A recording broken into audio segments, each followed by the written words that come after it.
Well, next we have to recognize that all of the problems, practice problems that I've presented to you so far have been unrealistic.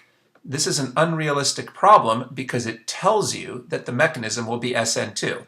But when you see problems on your exams, the problems on your exams usually will not tell you what type of mechanism to use. When you're trying problems on exams, you're going to have to figure out the mechanism for yourself. So the next topic we need to discuss is how do you know when you should apply an SN2 mechanism to a reaction on the exam rather than some other mechanism that you'll learn in your class. How do we identify when we should apply an SN2 reaction? Well, an important tool for identifying what mechanism will occur in a reaction is to distinguish between primary, secondary, tertiary, and methyl carbons. These are concepts that you should already have encountered in your class. So please pause the video and see if you can come up with precise definitions for each of those terms. Here's an answer. A primary carbon is attached to one carbon chain. Secondary carbon is attached to 2 carbon chains. A tertiary carbon is attached to 3 carbon chains. It's also useful to use the term methyl for a carbon that's attached to 0 carbon chains. So for practice, let's try to decide whether all of the carbons in these molecules are primary, secondary, tertiary, or methyl.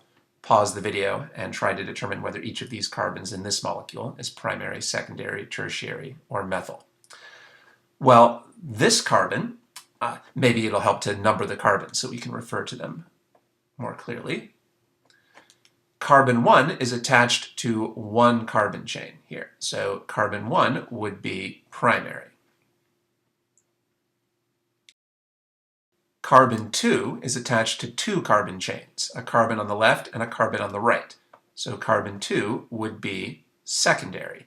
Notice that I'm using the word chain here kind of loosely. A chain could have only 1 carbon. Carbon 2 is attached to a 1 carbon chain on the left, so to speak, and carbon 2 is attached to a 1 carbon chain on the right. That's 2 separate carbon chains, so carbon 2 is secondary. And carbon 3 is attached to a single carbon chain on its left.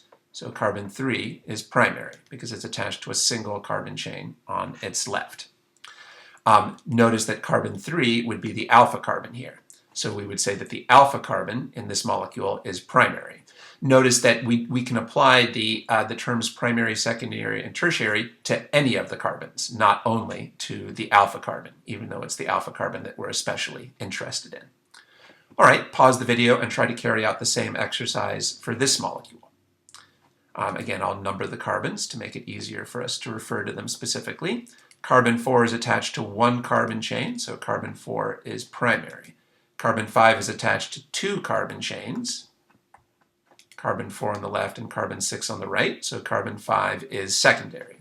Carbon 6 is attached to 1 carbon chain, so carbon 6 is primary. And we would say that the alpha carbon, carbon 5 in this molecule, is secondary. Try this exercise of identifying primary, secondary, and tertiary. Well, again, it'll help to number all the carbons. So we can refer to them specifically. So I guess I'll start with carbon 8. Carbon 8 is attached to 1, 2, 3 carbon chains. So carbon 8 is tertiary. Let me pause here and notice that in these definitions, notice that we're not counting the number of bonds. We're not counting the number of bonds, we're counting the number of carbon chains. Obviously, you can see 4 bonds around carbon 8, but only 3 of them are to carbon chains, so carbon 8 is tertiary. You should notice that all of these carbons have 4 bonds. Even say carbon 6 here. Carbon 6 has 4 bonds, 1 bond to carbon 5, and 3 bonds to hidden hydrogens. But notice that we're not counting all of those hidden hydrogens. We're only counting bonds to carbon chains. That's the definition. So with carbon 8 here, the bond to iodide doesn't count, so to speak, for primary, secondary, or tertiary. Only the bonds to carbon chains count. Then carbon 7 is attached to 1 carbon chain. So it's primary, and you can say the same thing about carbon 9 and carbon 10. Those are each bonded to one carbon chain, so they're both primary. In this molecule, carbon 8 is the alpha carbon. So the alpha carbon in this molecule is tertiary. And how about in this example? I guess to be specific, I'll call this carbon 10. Well, notice that carbon 10 is attached to 0 carbon chains. Carbon 10 is attached to 0 carbon chains, so here's where we need the term methyl. And carbon 10 would also be considered an alpha carbon because it's attached to the leaving group. Remember that the alpha carbon is the carbon attached to the leaving group. So in this case, we would say that the alpha carbon is a methyl. The alpha carbon is a methyl carbon. So that's how we can apply these terms: methyl, primary, secondary, and tertiary. Actually, it would have been better if I had called this carbon carbon 11, since I already called this carbon carbon 10. It would be more consistent to give this a new number, carbon 11. I didn't notice that little mistake until after I'd finished recording the video, so in the rest of the video you'll still see this methyl carbon labeled as carbon 10. So to review, how would you define the terms primary, secondary, or tertiary, or methyl? Here's those definitions. Remember, it's based not on counting the number of bonds, but on counting the number of carbon chains. Well, remember, our goal for this video is to come up with a method that will allow us to determine when the mechanism for a reaction is SN2, as opposed to some other mechanism like SN1 or E2. And now we're ready to answer that question. For most courses, the best way to determine when the reaction is SN2 is to use a table. Here is that table. For most introductory Ochem courses, the best way to determine, to choose between mechanisms like SN2, SN1, E1, and E2, the best way to choose the mechanism is to use this table. This table is contained in a handout, and you will find a link to this handout in the video description box. Now would be a good time to pause the video and click that link and print out this handout. I strongly encourage you to print out this handout so you can have this table in front of you for the rest of this video series. So notice that first of all in this handout, first of all up here we have a summary of what we've learned about SN2. We've learned that SN2 has one main step in which the nucleophile joins the alpha carbon and the leaving group leaves the alpha carbon. Again, I'm saying one main step because there might occasionally be an acid-base step, although we haven't learned about that. So far, all the SN2s we've seen have only had one single step. Notice that later you'll learn about other reactions such as SN1 and then later E2 and E1. And this table also summarizes some key ideas about those mechanisms that you can learn about later. But for the time being, I want to focus on this table. This is a table that you can learn to determine, that you can use to determine what type of mechanism you're going to apply. We need to use this table to determine what type of mechanism we'll be applying in each case. Notice that sometimes the mechanism will be SN2, sometimes it'll be SN1 or E1 or E2. So let's demonstrate how to use this table. Well, in order to use the table, you have to decide what row you're in and what column you're in. Notice that the rows are based on the type of alpha carbon. The rows are based on the type of alpha carbon, methyl, primary, secondary, or tertiary. And the columns are based on what type of nucleophile. Some things are good nucleophiles, and some things could be called poor nucleophiles. So here's a column for a poor nucleophile, and here's a column for a good nucleophile. Here's another column with good nucleophiles.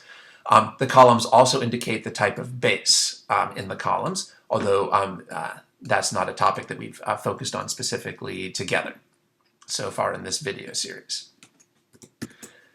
Now you can decide what column you're in simply by looking at the atom that you're expecting to use as the nucleophile.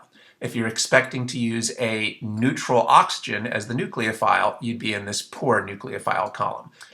If you're using any of these atoms with negative charges, you'd be in the good nucleophile column. But you should also notice that there's a few neutral atoms that are also considered good nucleophiles. There's a few neutral atoms that are also considered good nucleophiles. And if you're using a negative oxygen, you would be in this good nucleophile column. Because an O- is not only a good nucleophile, it's also a strong base. By the way, you should keep in mind that this table shows the major reactions. In each of these cells, there could be some minor reactions. So what we're saying here, for example, is that in this cell, the major reaction would be SN2. There could be some minor reactions in this cell, such as, say, SN1, but this table gives you the major reactions. Also, let me warn you, I can't say that this table would always give you the correct answer in a real-life lab situation. I can't say this table would always give you the right answer in a real-life lab situation. All I can say is that this table will usually give you the right answer for exam problems. Notice I said usually. Nothing works 100% of the time in organic chemistry. There are some exceptions. There are some exceptions where this table would not give you the correct answer even for an exam problem, but it usually works. This table will usually give you the correct answer for exam problems. And if there are exceptions that are relevant for your class, hopefully you'll notice them and identify them in the course of your study for your class. The purpose of this table is to give you the correct answer for situations that come up on exams, and it will usually give the right answer, but I can't guarantee it will give the right answer 100% of the time. All right, now let's practice what we've been talking about with this new problem. So I'd like you to try this problem on your own. Now notice that this problem didn't tell us the name of the mechanism, so you can't just assume that this problem will be an SN2. You have to decide whether it will be SN2 or not. So please pause the video and try to decide what the correct mechanism is, and then if possible draw the mechanism and the product. Now we'll talk about that together. Well, I'll start by numbering the carbons. Then I have to look for ionic bonds so I can put in the formal charges. Well, here's an ionic bond between sodium and carbon. So the sodium will be plus and the carbon will be minus. Now we can identify roles. Because of the negative charge, this carbon will be nucleophilic. Carbon 3 is bonded to the bromine, which makes carbon 3 delta positive, which makes carbon 3 electrophilic. And that's also who we expect to be our alpha carbon. And the bromine will be the leaving group because neutral bromines are good leaving groups. All right, now should I draw the mechanism? No, I can't draw the mechanism yet because I don't know what the mechanism is going to be. I can't just assume that all the mechanisms on the exam will be SN2. How do we determine the mechanism? Using our table. Which row of the table will we be in? Well, we have to decide whether this alpha carbon is primary, secondary, or tertiary. Well, this alpha carbon, carbon 3, is attached to one carbon chain. Since carbon 3 is attached to one carbon chain, we're dealing here with a primary alpha carbon. So I'll make a note that we're dealing with the top row of the table for a primary alpha carbon. Make sure you look at the correct carbon. Carbon 2 is tertiary, but that doesn't matter. What matters is carbon 3. Carbon 3 is the alpha carbon because that's the carbon attached to the leaving group, and carbon 3 is primary. Oh, so I should actually write that down. I'll write down that our alpha carbon is primary. Okay, and now which column will we be in? Well, notice that our nucleophile is negative cyanide. Our nucleophile is the negative carbon on cyanide. And you can see that right here, the negative carbon in cyanide. We use the middle column, good nucleophiles, and it turns out weak bases. So we identify we're in this cell, and we can predict that this will be an SN2 reaction. Notice that I wouldn't expect you at this point to have memorized what all the good nucleophiles, poor nucleophiles, weak bases, and strong bases are. You don't need to have all that memorized right this second. Instead, you can simply find the nucleophile in the columns. You can see that this cyanide nucleophile was drawn specifically in the column, as are the rest of the common nucleophiles. When you figure out the mechanism, write it down. Write down the name of the mechanism because it's easy to forget what mechanism you're doing. All right, so we're in the first row because we have a primary alpha carbon, and the middle column because we're using cyanide. This is SN2. Now we can draw the mechanism. The nucleophile should attack the alpha carbon, and the leaving group, we need an arrow to show the leaving group leaving the alpha carbon. Make sure you number all your carbons in the product. Now, oh, so I didn't follow my own advice, did I? I did not number all the carbons. I numbered all the carbons in this starting material, but it really is best to also number this carbon. It's best to force yourself to number all the carbons in all the starting materials. So I'll put that number in now. So now we can see that we're forming a new bond between carbon 5 and carbon 3, the nucleophile and the electrophile. And because, let's see, the bromine bond to the bromine is broken, and we'll change two charges. We'll change the charge on carbon 5 from negative to neutral because the carbon lost electrons. And we'll change the charge on the bromine from neutral to negative because the bromine gained electrons. Now, should this sodium still be close to the carbon? No. Remember that the ionic bond gets broken. The ionic bond gets broken because the carbon has lost its charge. Since the carbon has lost its charge, it won't be ionically bonded to the positive sodium anymore.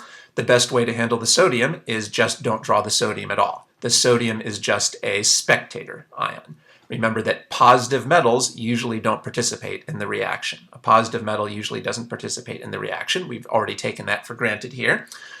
So that's just a spectator.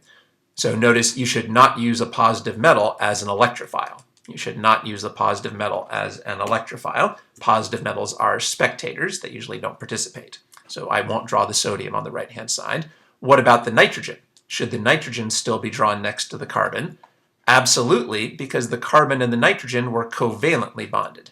The carbon and the nitrogen were covalently bonded, so there's no reason to think that those covalent bonds have broken.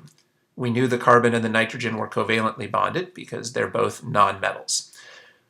We break this covalent bond because there's an arrow that tells us to break this covalent bond. The tail of this arrow is on this bond. There is no arrow telling us to break the covalent bond between the carbon and the nitrogen, so we do not break that covalent bond. The tail of this arrow is not on the bond, it's on the lone pair. So it would be a huge mistake to leave out this nitrogen. The nitrogen is dragged along with carbon 5, so to speak, when carbon 5 attacks carbon 3. You should only break a covalent bond if there is an electron pushing arrow that specifically tells you to break that covalent bond. So we've illustrated how to use this table to identify that this is an SN2 reaction. So now, once again, we need to expand our checklist of things to do for each reaction. The new things we did here, one thing is we have to be now especially careful to label the alpha carbon. We should label the alpha carbon, as I've done here, and write down whether the alpha carbon is primary, secondary, or tertiary, as I did here. Why should you write that down? Because that's a crucial step in using the table. We can't know how to use which row of the table we're going to use unless we know whether the alpha carbon is primary, secondary, or tertiary. Students often make careless mistakes when they're identifying the type of alpha carbon, and you'll make fewer careless mistakes if you write down whether the alpha carbon is primary, secondary, or tertiary. For one thing, that makes it easier to catch your mistakes or check if you made a mistake. So notice how you should actually write down that this alpha carbon is primary. Then use the table to determine whether the reaction is SN2, SN1, E2, or E1, and write down the name of the mechanism. So you can't skip this step. Don't just assume from now on that the reactions are SN2. Every single time you have to use the table to check whether the reaction is SN2, because you can't assume that the reactions on your exams will be SN2. And make sure you actually write down the name of the mechanism when you figure it out, because students often get confused and forget which mechanism they're doing. Once you've learned about all these different types of mechanisms, it's very common for a student to decide that a reaction is SN2, but then forget and accidentally do SN1, or decide that a reaction is E2 and then forget and accidentally do SN2. So to make sure you don't forget the mechanism, write it down. Always write down the mechanism you've determined on your paper, as we've modeled here. can see this is starting to be a pretty long checklist. There's a lot of things you have to do for each reaction. Well, sorry about that. It's a hard course. It's a hard course, and there are a lot of things that you have to get into the habit of doing.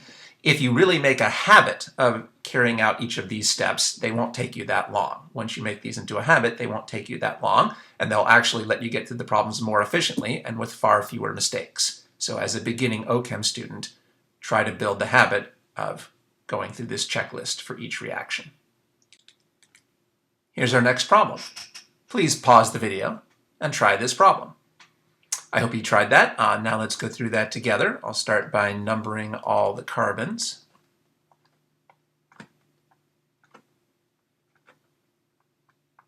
Including this one. Let's see, now we should identify that this is an ionic bond between sodium and bromine. So there'll be a positive charge here and a negative charge here. Everything in this molecule is a non-metal, so these are all covalent bonds, and we don't need to add any charges over there. Now we can identify that because of the negative charge, the bromine would be a nucleophile. Carbon 1 has a delta positive charge because it's attached to the chlorine, so carbon 1 looks like a electrophile. And the neutral chlorine we've memorized is a good leaving group. The negative halogen is the nucleophile. The neutral halogen is the leaving group. That shows the importance of finding those formal charges. All right, so should I go ahead now and draw the mechanism? Absolutely not, because I don't know. I don't know what the mechanism is. I can't just assume it's SN2. How do we figure out the mechanism? By using our table. Remember that for the table, we need to be specific about this alpha carbon. Is this a primary, secondary, or tertiary alpha carbon? Well, do you see this is what's considered a secondary alpha carbon? I guess I'll label here, this is the alpha carbon. We have a secondary alpha carbon. Do you see why I would say that carbon 1 is attached to two carbon chains? The two different roots around the ring are considered two different carbon chains. So there's the clockwise route around the ring this way. That could be considered one carbon chain that's attached to carbon 1. And there's the counterclockwise route around the ring that could be considered another carbon chain. So when you have an atom in a ring like this, the two different directions of movement around the ring are considered two different carbon chains. So we would say that carbon 1 is secondary. This is a secondary alpha carbon. Make sure you don't confuse carbon 1 with carbon 2. Carbon 2 is tertiary, but who cares? What matters is carbon 1, because that's the alpha carbon, because carbon 1 is attached to the leaving group. Carbon 2 is not of much interest to us because it's not attached to a good leaving group. A neutral carbon is not a good leaving group. Neutral, chlorine, bromine, or iodide are good leaving groups.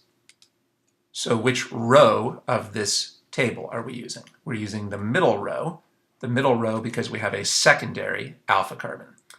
And our nucleophile is Br-, and we can find Br- here in the good nucleophile weak base column. So since we're in the middle column and the middle row, again, middle column because of the Br-, it's going to be another SN2 reaction. And make sure you write that down. Write down the name of the mechanism. Now we're ready, only now are we ready to draw the arrows. Figure out the name of the mechanism before you start trying to draw the arrows.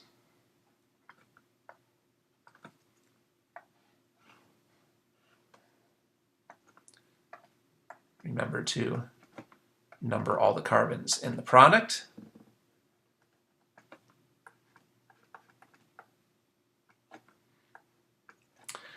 Now, the bromine will come in from the direction that's opposite to the leaving group. Since the leaving group was behind the page, the bromine will come in from in front of the page and end up on a wedge.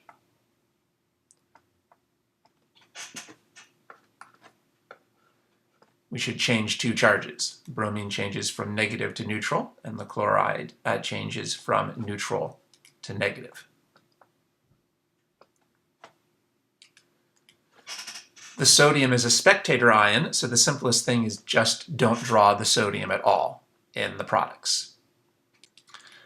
Remember that we should invert the configuration at carbon 1 because carbon 1 is the alpha carbon that's participating in the reaction. We should not invert the configuration at carbon 2. Don't invert the configuration at carbon 2. Carbon 2 is not participating in the reaction, so there's no reason for anything to change around carbon 2. SN2 only inverts the configuration at the alpha carbon. Okay, so now we've demonstrated once again how we can use this table to determine the mechanism. So remember, make sure that you label the alpha carbon and write down that in this case it was a secondary alpha carbon. That helped us to find the correct row. We figured out the column from the Br minus and write down the name of the mechanism, SN2, as we wrote down here. Please pause the video and try this problem. Now we'll discuss the problem together. I can start by numbering all the carbons. Remember to number these carbons as well. Number all the carbons in all your starting materials. By the way, of course, you wouldn't want to call these, say, 1 and 2. You wouldn't want to use the numbers 1 and 2 here because that would not be consistent with these numbers. Remember, the purpose of the numbers is to show us which carbons are the same in different pictures. Well, this carbon is not the same as this carbon, so it should not be given the same number. So instead, I'll use these numbers. Again, these are not IUPAC numbers that we're using for naming. They're reference numbers used for our own personal use. Okay, now next we better look to see if there's any ionic bonds that would introduce formal charges. Here we see sodium and a non-metal. So this will be an ionic bond that introduces a formal charge. The metal sodium will end up with a positive charge, and the non-metal oxygen, which wants the electrons more, will end up with a negative charge. So be careful to actually draw in those charges. Don't just say in your mind that the charges exist. You should actually write down the charges because they're the most important part of the problem. Also, by the way, don't write this. Don't just say that the negative charge is somewhere in this molecule. Be specific about exactly which atom has the formal charge. The formal charge is on the oxygen, not on the carbon, because it's the oxygen that's ionically bonded to the sodium, because it's the oxygen that's written next to the sodium in the formula. All right, so then we use the charges to predict what roles the atoms are going to play. We predict that because of the negative charge, this oxygen will be a nucleophile. On the other hand, we've memorized that a metal with a positive formal charge is a spectator that won't participate in the reaction.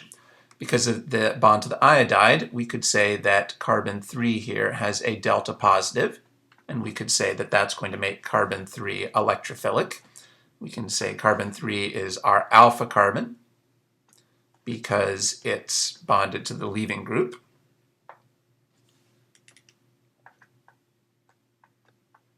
And we do consider the neutral iodide to be a leaving group because we've memorized that neutral iodide is an acceptable leaving group. Now, let me warn you against a mistake that I sometimes see students make. Here's a mistake you should avoid. Sometimes a student will say, well, this carbon is covalently bonded to the oxygen. Oxygen is to the right of carbon in the periodic table. Oxygen is more electronegative than carbon. Oxygen wants electrons more, and therefore the carbon should end up with a delta positive. That's a mistake, but some students would say that this carbon should have a delta positive because it's bonded to oxygen, which wants electrons more, which is more electronegative, and then the student might think that maybe carbon 4 should be the electrophile. Now, it would be hard to tell whether carbon 4 should be the electrophile or carbon 3. Now, again, that's a mistake. Here's the reason why that is mistaken. We do not assign a delta charge to an atom that is attached to an atom with a formal charge. That's the mistake here.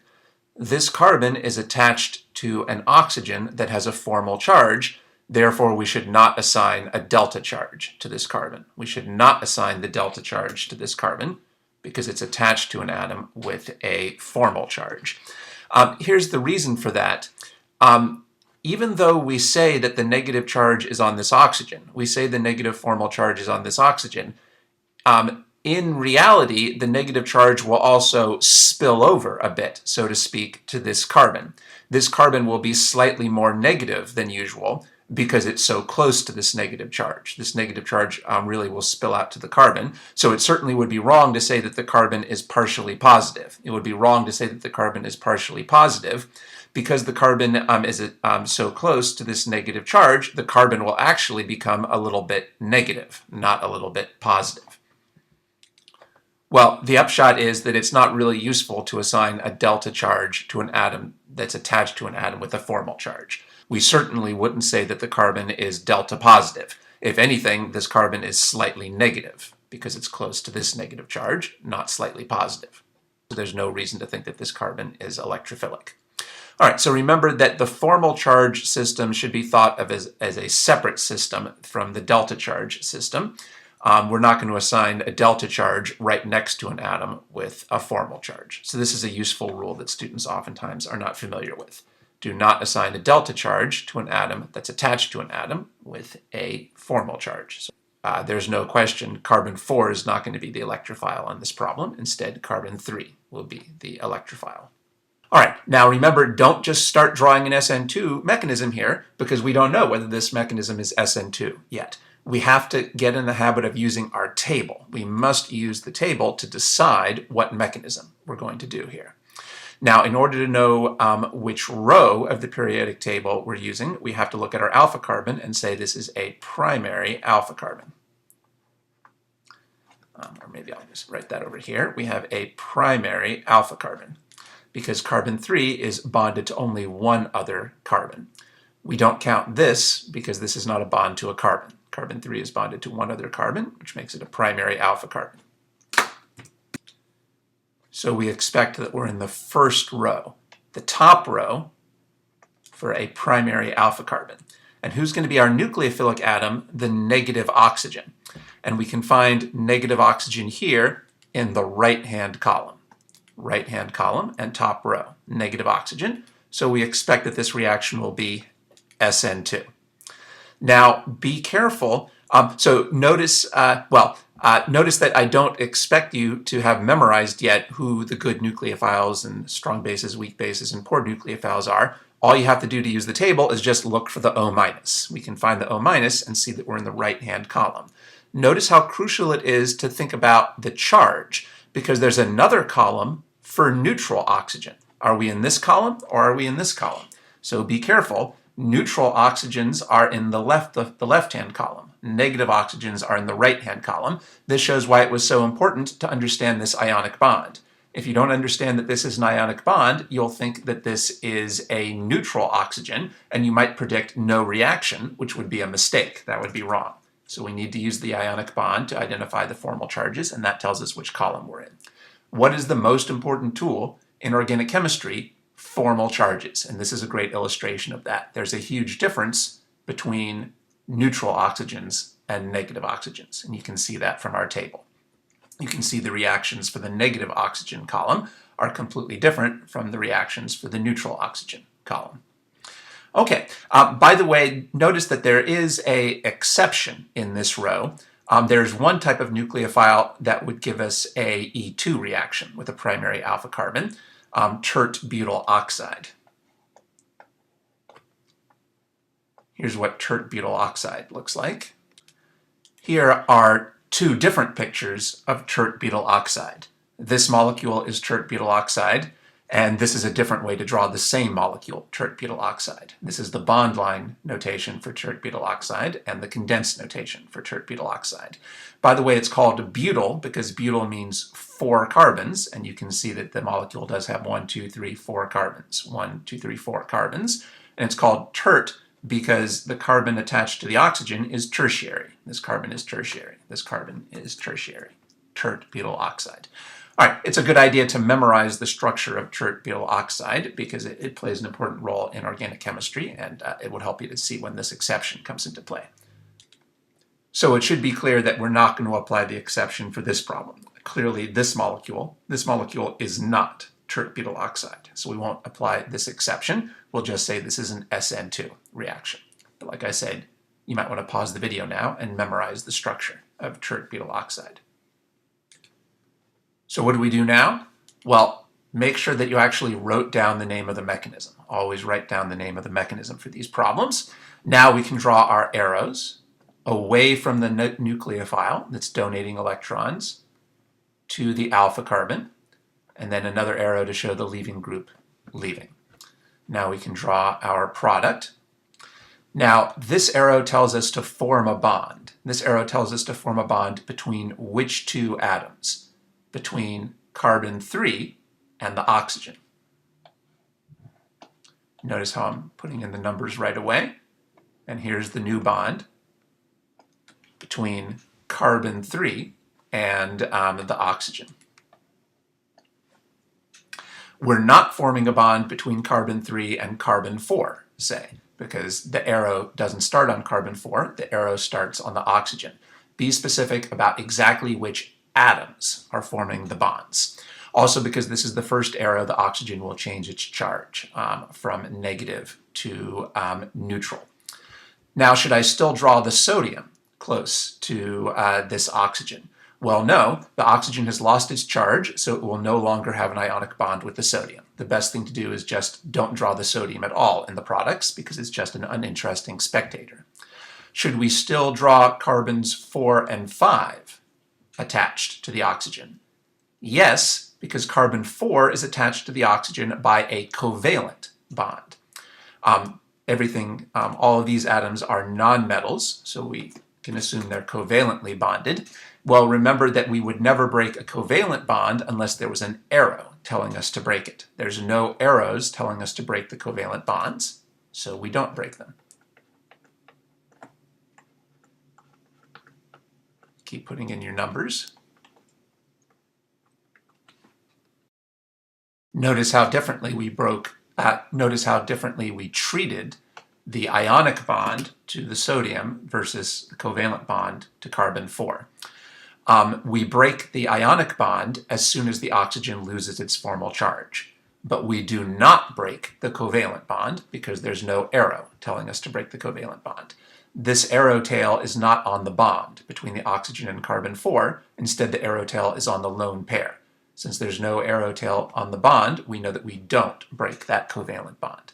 On the other hand, moving on, we know that we will break the covalent bond between 3 and the iodide, because there is a specific arrow tail on this bond telling us to break it, and because this is the last arrow, we also know that the iodide gains negative charge to become negative.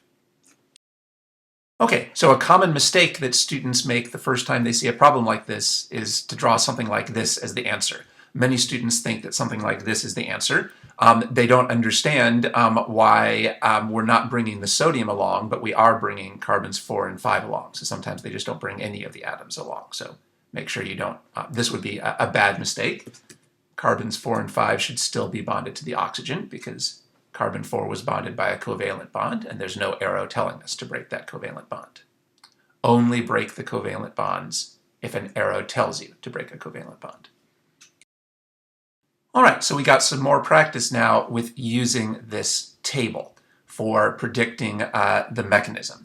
This is the first time we've gotten some practice with this cell of the table in the top right corner. Notice that you certainly can't assume that O- will always give you an SN2. You can't assume that O- will always give you an SN2. You can see there's a bunch of cases where O- would give you an E2. So we really do need the table to figure out, to be confident that the major reaction here is SN2. By the way, the way we've drawn the product here is a little bit asymmetrical because we used bond line notation for the left-hand side of the product, but we used what we could call condensed notation for the right-hand side. Now, this is perfectly acceptable. You would get full credit. You would get full credit for this answer. However, in some contexts, it might be useful to draw this completely in bond line notation.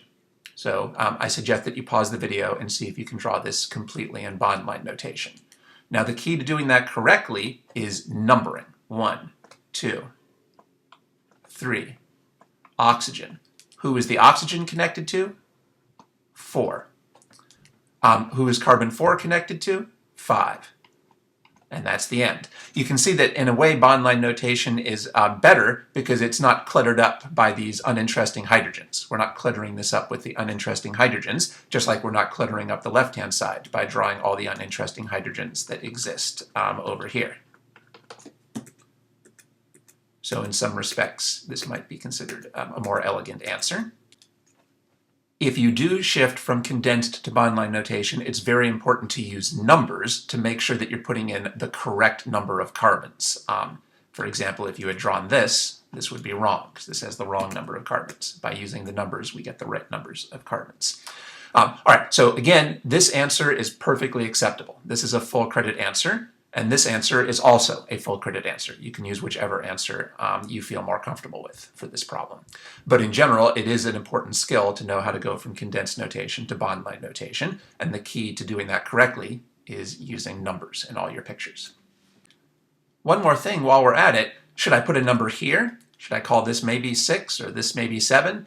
Absolutely not. Because remember, at this point, we're just numbering carbons. We're just numbering carbons, and remember, there's no carbons in these positions. This position is not a carbon. This position is an oxygen.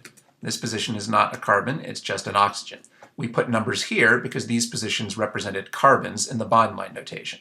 But this position and this position don't represent carbons, so we're not putting in any numbers in those positions. Try to put the numbers in the correct positions, only where there's actual carbons existing. That's the way that we're using numbers at this point in the course. Okay, so I think we've gotten some practice now with using this table to predict the mechanism that you're going to use. Remember that you can find this table in the handout. I hope you have printed out this handout that's available at the link in the video description box. Now, the purpose of this video is just to focus on SN2, so we haven't been practicing these other cells that deal with other reactions like SN1 or E2 or E1. Hopefully you'll get to that a little bit later in your studies and maybe in some later video series that I can put up. Remember that you really do need to use this table to figure out reliably what the mechanism is. You can't just memorize a bunch of rules. It's really hard to find a complete set of rules that will always give you a reliable answer for the type of mechanism. The best approach is actually to use the table, but that means that you probably need to memorize this table, doesn't it, right? In most Ochem classes, you're not allowed to use notes on the test. You need to memorize this table. Well, no time like the present. No time like the present. That would be a good time to pause the video and try to memorize this table. Notice that memorizing this table won't do you much good unless you also memorize the reagents that are written at the top of each column. You won't be able to use this table to solve problems unless you know which of these reagents is written in each of these columns. So you need to have memorized that neutral oxygens in water and alcohol are found in the left column. Negative oxygens are found in the right column, and this miscellaneous group of reagents is found in the middle column. Now would be a good time again to pause the video and memorize this table. And then going forward, anytime you do a problem that involves SN2 or later SN1, E1, or E2, I hope that each time you'll be trying to apply this table, because the more you practice applying the table, the more firmly you'll have it in your memory. It's somewhat complicated. It's kind of a complicated table. It takes a lot of practice. It takes a lot of practice to make sure you have this table firmly in your memory and that you're not making a careless mistake when you apply the table. When you take your midterm, it might be a good idea to actually write down the table at the beginning in your scratch work from memory so you can use it for the exam problems, but of course you can only do that if you have the table firmly in your memory. Please pause the video and try this problem. Now we'll discuss. I can start by putting in some numbers. I'm not too likely to make any mistakes with these other carbons in the ring, so to save time I won't number those carbons. Now we should look for ionic bonds. Well, we see the sodium and oxygen. That forms an ionic bond. Sodium is the metal, so it gets a positive charge in the ionic bond, and the oxygen is the non-metal that wants the electrons more. So it gets the negative charge in this ionic bond. Now we assign our roles. We expect the positive metal sodium to be the unreactive spectator ion. We expect the atom with the negative charge to be the nucleophile. Because it's bonded to iodide, carbon 2 is going to have a delta positive charge, which makes carbon 2 our electrophile.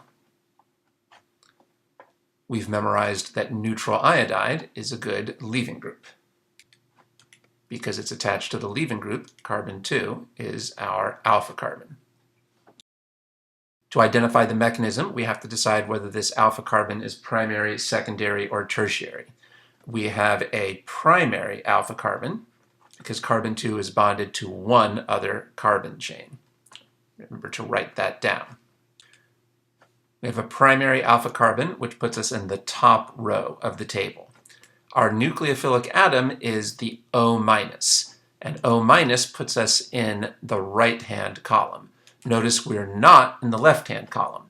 The left-hand column is for neutral oxygens, but we have a negative oxygen, which puts us in the right-hand column. Pay attention to the charge, not just to the atom. That puts us in this cell, and we predict an SN2 reaction. We know that if we were using tert-butyl oxide, there would be an exception, but this molecule definitely is not tert-butyl oxide. By the way, do you know the name of this molecule? This is hydroxide. This is a hydroxide species. Definitely not tert-butyl oxide, so this is SN2. Now we draw our mechanism.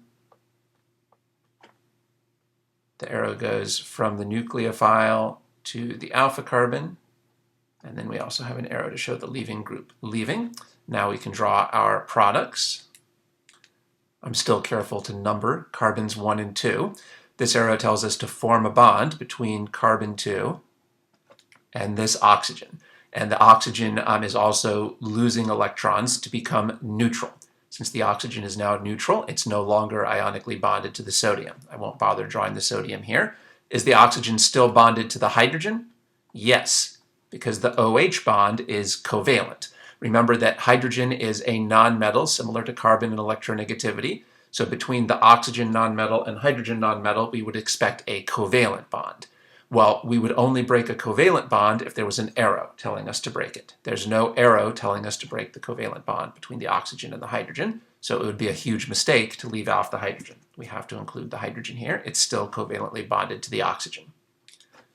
This arrow tells us to break the bond between carbon 2 and the iodide, and that arrow also tells us to change the charge on the iodide from neutral to negative. This example gave us more practice using this table. This example gave us more practice using this cell of the table. O- and a primary alpha carbon gives us an SN2 reaction. It might be useful to compare this example with our previous example. Both examples had an O- nucleophile. Both examples had an O- nucleophile and a primary alpha carbon, so both examples put us in this cell. In this case, the O- was connected to a carbon chain. In this case, the O- was connected to a hydrogen. So you might want to compare these two examples. These are two examples where we ended up using this cell of the table. In this video, we have learned how to use this table to determine whether a reaction will proceed by a SN2 mechanism. In the next video, we'll proceed to our next SN2 topic. But before we do that, let's do a quick review quiz. First question. Pause the video and answer. What clues have we learned so far for identifying when an atom will play the role of electrophile? Here's the answer. The one clue that we've relied on so far for an electrophile is a delta positive charge. It should make sense that a positive charge would make something more electrophilic because a positive charge makes you want to receive negative electrons. Next question. What clues have we learned so far for identifying when an atom will play the role of leaving group? Here's the answer. So far, the clue we've learned is just to memorize that neutral chlorine, bromine, and iodine are good leaving groups. We've memorized that neutral chlorine, bromine, and iodide are good leaving groups. Next question. What clues have we learned so far for identifying when an atom will play the role of nucleophile? Here's the answer. So far, the clue that we've been relying on is a negative charge, a negative formal charge. It should make sense that an atom with a negative formal charge would want to donate electrons to get rid of its negative charge, and that's what nucleophiles do, donate electrons. Notice that we have a type of positive charge that makes something want to receive electrons as an electrophile, and a type of negative charge that makes something want to donate electrons as a nucleophile. This material is absolutely crucial. You need to be completely familiar with this material to succeed in Ochem. Notice that these are only the clues we've learned so far in this video series. Later in this video series and in the rest of your Ochem studies, you will learn many other clues for identifying roles. These are just the clues so far. You can proceed now to the next video in this series, where we will deal with our next SN2 topic. Did you find this video to be helpful? If so, you can support the videos by making a monthly pledge of $1 or more at my Patreon page. You can visit my Patreon page by clicking the link on the screen or by using the link in the video description box. Thank you.